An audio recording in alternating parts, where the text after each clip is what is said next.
So the king and Haman went to Queen Esther's banquet, and as they were drinking wine on the second day, the king again asked, "Queen Esther, what is your petition? It will be given you. What is your request? Even up to half the kingdom, it will be granted." Then Queen Esther answered, "If I have found favor with you, your majesty, and if it pleases you, grant me my life, this is my petition. And spare my people, this is my request. For I and my people have been sold to be destroyed, killed and annihilated. If we had merely been sold as male and female slaves, I would have kept quiet, because no such distress would justify disturbing the king." King Xerxes asked Queen Esther, "Who is he? Where is he, the man who has dared to do such a thing?" Esther said, "An adversary and enemy. This vile Haman." Then Haman was terrified before the king and queen. The king got up in a rage, left his wine and went out into the palace garden. But Haman, realizing that the king had already decided his fate, stayed behind to beg Queen Esther for his life. Just as the king returned from the palace garden to the banquet hall, Haman was falling on the couch where Esther was reclining. The king exclaimed, "Will he even molest the queen while she is with me in the house?" As soon as the word left the king's mouth, they covered Haman's face. Then Harbona, one of the eunuchs attending the king, said, "A pole reaching to a height of 50 cubits stands by Haman's house. He had it set up for Mordecai, who spoke up to help the king." The king said, "Impale him on it." So they impaled Haman on the pole he had set up for Mordecai. Then the king's fury subsided. That same day King Xerxes gave Queen Esther the estate of Haman, the enemy of the Jews. And Mordecai came into the presence of the king, for Esther had told how he was related to her. The king took off his signet ring, which he had reclaimed from Haman, and presented it to Mordecai. And Esther appointed him over Haman's estate. Esther again pleaded with the king, falling at his feet and weeping. She begged him to put an end to the evil plan of Haman the Agagite, which he had devised against the Jews.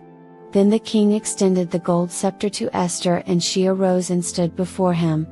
"If it pleases the king," she said, "and if he regards me with favor and thinks it the right thing to do, and if he is pleased with me, let an order be written overruling the dispatches that Haman son of Hammedatha, the Agagite, devised and wrote to destroy the Jews in all the king's provinces.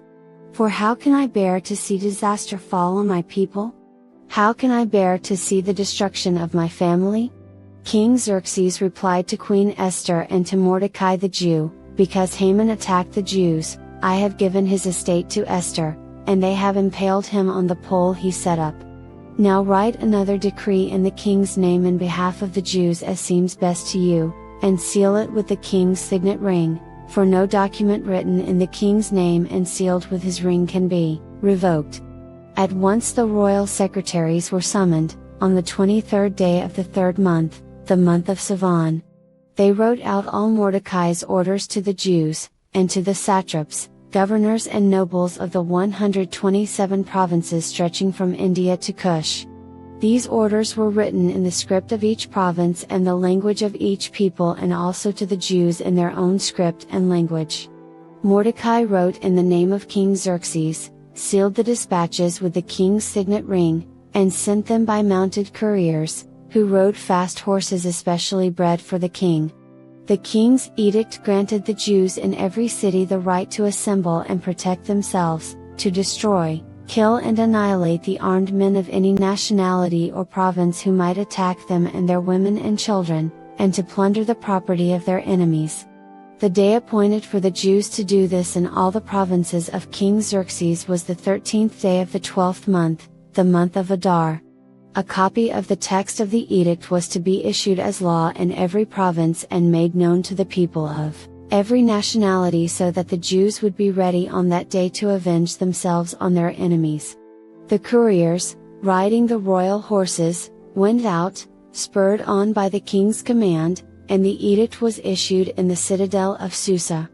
When Mordecai left the king's presence, he was wearing royal garments of blue and white, a large crown of gold and a purple robe of fine linen. And the city of Susa held a joyous celebration. For the Jews it was a time of happiness and joy, gladness and honor. In every province and in every city to which the edict of the king came, there was joy and gladness among the Jews, with feasting and celebrating. And many people of other nationalities became Jews because fear of the Jews had seized them. On the 13th day of the 12th month, the month of Adar, the edict commanded by the king was to be carried out. On this day the enemies of the Jews had hoped to overpower them, but now the tables were turned and the Jews got the upper hand over those who hated them. The Jews assembled in their cities in all the provinces of King Xerxes, to attack those determined to destroy them. No one could stand against them, because the people of all the other nationalities were afraid of them. And all the nobles of the provinces, the satraps, the governors and the king's administrators helped the Jews, because fear of Mordecai had seized them. Mordecai was prominent in the palace, his reputation spread throughout the provinces, and he became more and more powerful. The Jews struck down all their enemies with the sword, killing and destroying them, and they did what they pleased to those who hated them. In the citadel of Susa, the Jews killed and destroyed 500 men. They also killed Parshandatha, Dalphon, Aspatha, Parada, Adalia, Aradatha, Parmashta, Arasai, Aradai, and Vaizatha, the 10 sons of Haman son of Hammedatha, the enemy of the Jews. But they did not lay their hands on the plunder. The number of those killed in the citadel of Susa was reported to the king that same day. The king said to Queen Esther, "The Jews have killed and destroyed 500 men and the 10 sons of Haman in the citadel of Susa. What have they done in the rest of the king's provinces? Now what is your petition? It will be given you. What is your request? It will also be granted." If it pleases the king, Esther answered, "Give the Jews in Susa permission to carry out this day's edict tomorrow also, and let Haman's 10 sons be impaled on poles." So the king commanded that this be done. An edict was issued in Susa, and they impaled the 10 sons of Haman. The Jews in Susa came together on the 14th day of the month of Adar, and they put to death in Susa 300 men, but they did not lay their hands on the plunder. Meanwhile, the remainder of the Jews who were in the king's provinces also assembled to protect themselves and get relief from their enemies. They killed 75,000 of them but did not lay their hands on the plunder. This happened on the 13th day of the month of Adar, and on the 14th they rested and made it a day of feasting and joy. The Jews in Susa, however, had assembled on the 13th and 14th, and then on the 15th, they rested and made it a day of feasting and joy. That is why rural Jews, those living in villages, observe the 14th of the month of Adar as a day of joy and feasting, a day for giving presents to each other.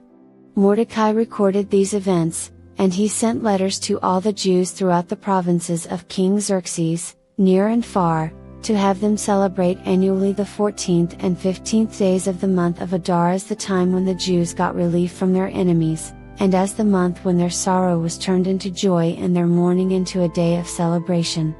He wrote them to observe the days as days of feasting and joy and giving presents of food to one another and gifts to the poor. So the Jews agreed to continue the celebration they had begun, doing what Mordecai had written to them. For Haman son of Hammedatha, the Agagite, the enemy of all the Jews, had plotted against the Jews to destroy them and had cast the pure, that is, the lot, for their ruin and destruction.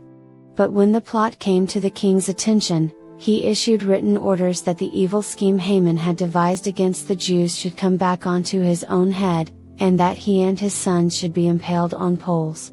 Therefore these days were called Purim, from the word pure, because of everything written in this letter and because of what they had seen and what had happened to them. The Jews took it on themselves to establish the custom that they and their descendants and all, who join them should without fail observe these 2 days every year, in the way prescribed and at the time appointed. These days should be remembered and observed in every generation by every family, and in every province and in every city. And these days of Purim should never fail to be celebrated by the Jews, nor should the memory of these days die out among their descendants. So Queen Esther, daughter of Abihail, along with Mordecai the Jew, wrote with full authority to confirm this second letter concerning Purim. And Mordecai sent letters to all the Jews in the 127 provinces of Xerxes' kingdom, words of goodwill and assurance, to establish these days of Purim at their designated times, as Mordecai the Jew and Queen Esther had decreed for them, and as they had established for themselves and their descendants in regard to their times of fasting and lamentation. Esther's decree confirmed these regulations about Purim, and it was written down in the records. King Xerxes imposed tribute throughout the empire, to its distant shores. And all his acts of power and might, together with a full account of the greatness of Mordecai, whom the king had promoted, are they not written in the book of the annals of the kings of Media and Persia? Mordecai the Jew was second in rank to King Xerxes, preeminent among the Jews, and held in high esteem by his many fellow Jews, because he worked for the good of his people and spoke up for the welfare of all the Jews.